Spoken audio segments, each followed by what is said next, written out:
It was November 14th, 1942. It was a quiet and serene night. Admiral Kondo stood on his ship's bridge, his eyes fixed on the dark waters near Guadalcanal. Then, a crackle over the radio shattered the silence. The light cruiser Sendai had made contact with the enemy. 2 American cruisers and 4 destroyers. Kondo immediately issued orders to engage, fully aware that the Second Naval Battle of Guadalcanal was about to erupt in deadly earnest.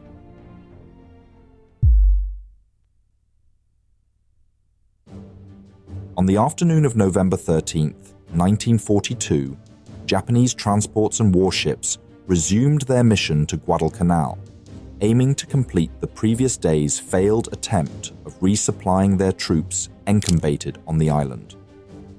Rear Admiral Tanaka and his 11 transports continued their journey, while the 8th Fleet, commanded by Rear Admiral Mikawa, was tasked with bombarding Henderson Field to prevent US air support from hampering the transports.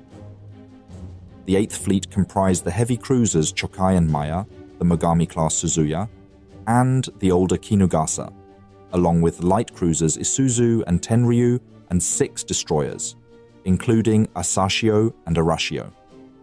Meanwhile, the battleship Kirishima, after abandoning its rescue of Hiei the day before, joined Vice Admiral Nobutake Kondo's 2nd Fleet at Truk for another bombardment unit.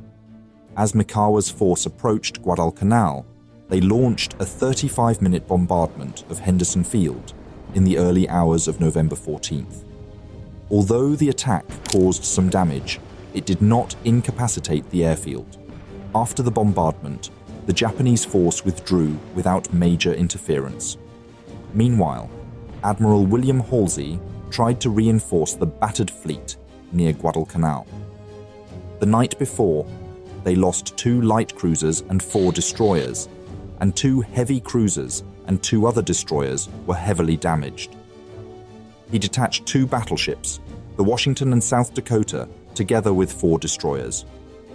Task Force 64, commanded by Rear Admiral Willis A. Lee, sailed towards Iron Bottom Sound to prevent the Japanese from inflicting more damage and reinforcing their land troops.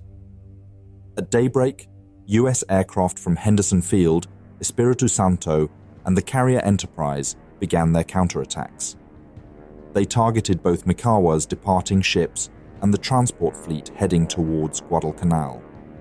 The attacks sank the heavy cruiser Kinugasa, killing 511 crew members, and damaged the heavy cruiser Maya, forcing her return to Japan.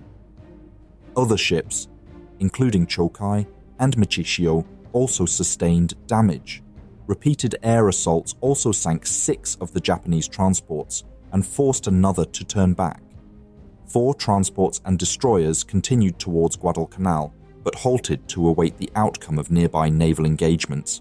As Kondo's force approached Guadalcanal, they encountered further air attacks but evaded major damage.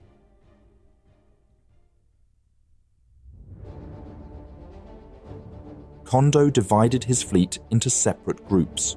At 10:10 p.m., the group consisting of the cruiser Sendai and several destroyers, commanded by Rear Admiral Shintaro Hashimoto, made the first contact with Admiral Willis Lee's task force near Guadalcanal, misidentifying the battleships as 2 cruisers and 4 destroyers.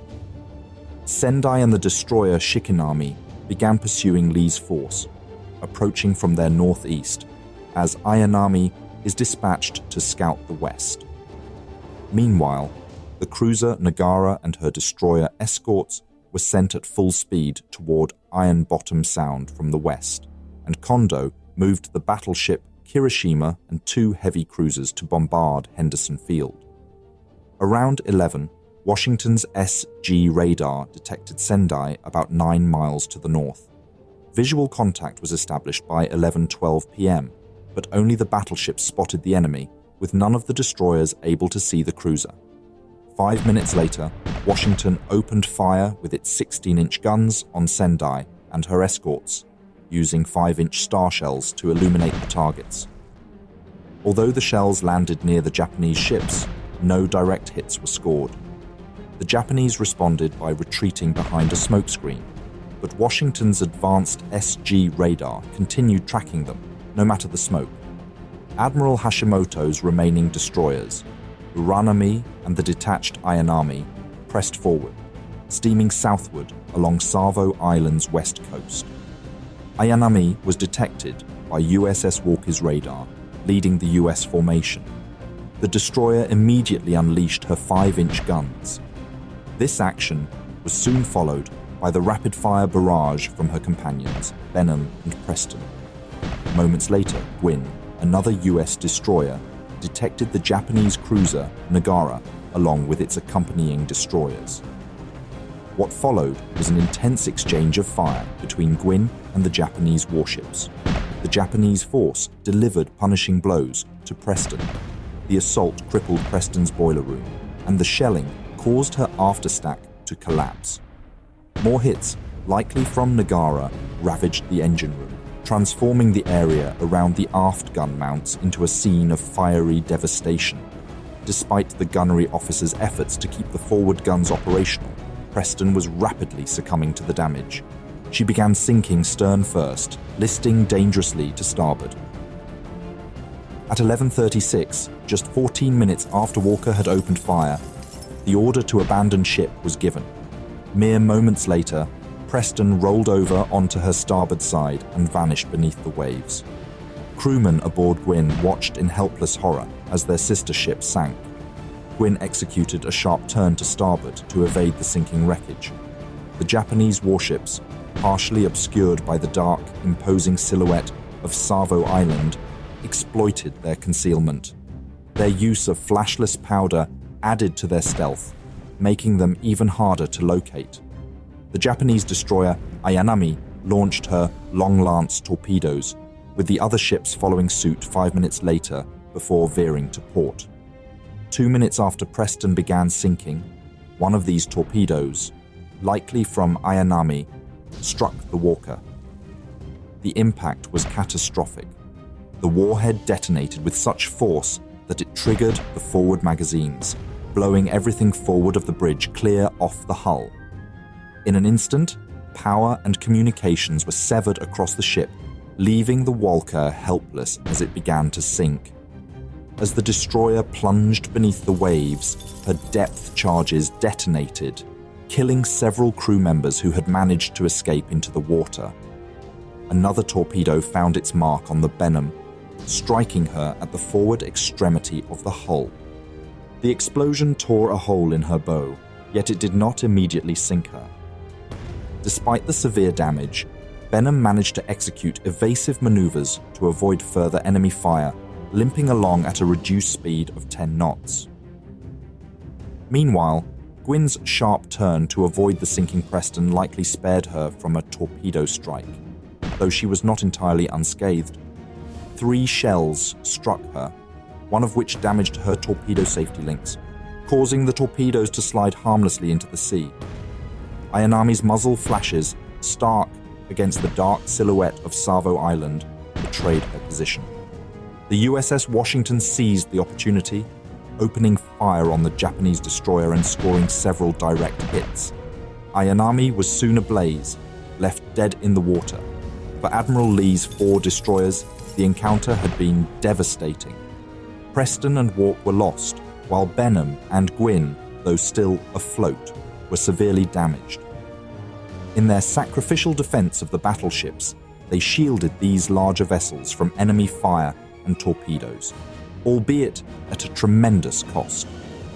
By 11:48, recognizing their dire condition, Admiral Lee ordered Benham and Gwyn to withdraw from the battle area, leaving the battleships to continue the fight alone. Yet as the destroyers withdrew, the South Dakota's electrical circuit breakers tripped, plunging the battleship into darkness. For 6 agonizing minutes, every light on board was out, and all radar screens went dark. The sudden blackout left the officers and sailors feeling as though they were blindfolded in the midst of battle. When power was finally restored, the relief was short-lived, the radar picture was incomplete, and crucial systems remained inoperative. To compound the growing crisis, South Dakota made a critical error in maneuvering. Instead of turning to port to avoid the wrecks of Preston and Walker, she turned to starboard, a misstep that placed her directly between the burning destroyers and the Japanese warships. This unfortunate positioning left the battleship silhouetted against the flames. As she was restored, it showed the ship was now less than 3 miles away from Kondo's force. Kondo seized the moment. The cruiser Otago and the destroyer Asagumo launched torpedoes at the battleship. All the torpedoes missed their mark. Otago then illuminated South Dakota with her searchlights. The gunfire that followed was devastatingly accurate. In the span of just 4 minutes, South Dakota was struck 26 times. Some shells failed to detonate, but those that did caused enormous damage. At least, that's what the crew initially suspected. However, despite many hits, it appeared the battleship suffered only superficial damage. Damage control parties aboard South Dakota sprang into action, battling the fires and performing emergency repairs. Captain Thomas L. Gatch, assessing the dire state of his ship, concluded that South Dakota was no longer capable of supporting Admiral Lee's efforts to counter Kondo's bombardment group. Gatch requested permission to withdraw from the battle area. Admiral Lee granted the request, allowing South Dakota to retreat from the engagement. With South Dakota removed from the fray, Washington faced the full brunt of Kondo's forces alone. However, the focus of Kondo's forces remained fixated on the illuminated South Dakota overlooking Washington. Admiral Lee, seizing this unexpected advantage, prepared to engage the Japanese battleship Kirishima, which now presented a prime target. Washington's SG radar provided a crucial advantage, offering a clear view of the enemy despite the chaotic circumstances. Once it was confirmed that South Dakota was safely out of sight and not an immediate concern, Admiral Lee ordered Washington to open fire. Washington unleashed a devastating salvo. While 2 of her 5-inch turrets targeted the Otago, all 9 16-inch guns, supported by 2 additional 5-inch mounts, fired upon Kirishima. Within a minute of the salvo's launch, Kirishima was obscured by the massive splashes of exploding shells. Towering geysers of white water soared higher than the ship's superstructure, engulfing her in a curtain of chaos. Yet, not all the shells missed. Kirishima was struck repeatedly by both 16-inch and 5-inch shells. The bombardment ignited fires deep within her hull and superstructure, disabled 2 of her main turrets, jammed her steering mechanism, and caused severe flooding in several compartments. Kirishima was effectively out of the battle, her steering gear irreparably damaged and her upper structure aflame. The gunnery officer detailed they received 9 hits from Washington's 16-inch guns and 40 hits from her 5-inch batteries. The steering of the Kirishima was so badly damaged that she kept turning in a circle but couldn't get away. At exactly 7 minutes past midnight, Washington ceased firing. Even though Kirishima was now out of action, Admiral Kondo's bombardment group remained a strong force. Otago and Takao, along with Nagara and Sendai and several destroyers from Kondo's support groups, were still operational. Concerned for the safety of his transports, Kondo ordered the cancellation of the bombardment of Henderson Field and detached several destroyers to engage Washington. In the quiet, the American battleship, having changed course to the north-northwest. The silence was broken when the destroyer Oyashio launched torpedoes at Washington, followed shortly by Samidara with her long lances. Otago and Takao also fired 3 torpedoes. The battleship managed to escape to Guadalcanal's west 5 minutes after the torpedo volley, and soon after, Kondo withdrew as well. Kirishima attempted to sail towards the east, but before sunrise, it became apparent the damage was too severe. Kondo ordered her to be scuttled, marking the second loss of a Japanese battleship during the prolonged engagement. Washington remained in the battle zone longer than any other American warship, leaving only after South Dakota had been absent for around 15 minutes. The destroyer Gwyn tasked with escorting the damaged Benham to Espiritu Santo, found the latter too severely crippled to complete the journey. The US lost 3 destroyers, Warp, Benham, and Preston, with 242 US sailors killed. In contrast, Japan lost a battleship and a destroyer, and 249 Japanese sailors killed. The following afternoon, Gwyn removed Benham's crew and prepared to scuttle the destroyer. However, all 4 torpedoes fired at Benham either missed their target or malfunctioned. Gwyn ultimately sank Benham with gunfire before arriving at Espiritu Santo without further incident. South Dakota and Washington both reached Espiritu Santo, where South Dakota was sent back to the United States for extensive repairs. Although the naval engagements had ended, the naval Battle of Guadalcanal was not yet concluded. The 4 transport ships in Kondo's reinforcement group were ordered to beach themselves on the northern coast of Guadalcanal to disembark their troops. Kondo had failed to bombard Henderson Field, and the hope was that Admiral Reizo Tanaka, commanding the reinforcement ships, could at least land his troops. However, the morning after the battle, Tanaka's transports were attacked by US aircraft from Henderson Field, destroying the vessels and most of their cargo. Only 2,000 to 3,000 troops managed to disembark, less than half of the shipped 7,000. The failure to neutralize Henderson Field and deliver reinforcements severely hampered Japanese efforts on Guadalcanal, leading to a shift in strategy. The battle marked a turning point, with the US Navy gaining the upper hand and ensuring a steady supply of reinforcements to Guadalcanal. The Japanese eventually abandoned the island by December 31st, marking the beginning of a shift in the Pacific War's momentum. Thank you very much for watching this video. Please leave a like, it really helps out the channel. If there is a topic, battle, or person you would like to know more about, let me know your thoughts in a comment. I would also like to thank all my patrons and channel members for their generous support. If you enjoy House of History and you want to support my work, consider joining me on Patreon. For just $1 per month, you will already gain early access to all my videos without any in-video advertisements. Don't forget to subscribe. See you next time.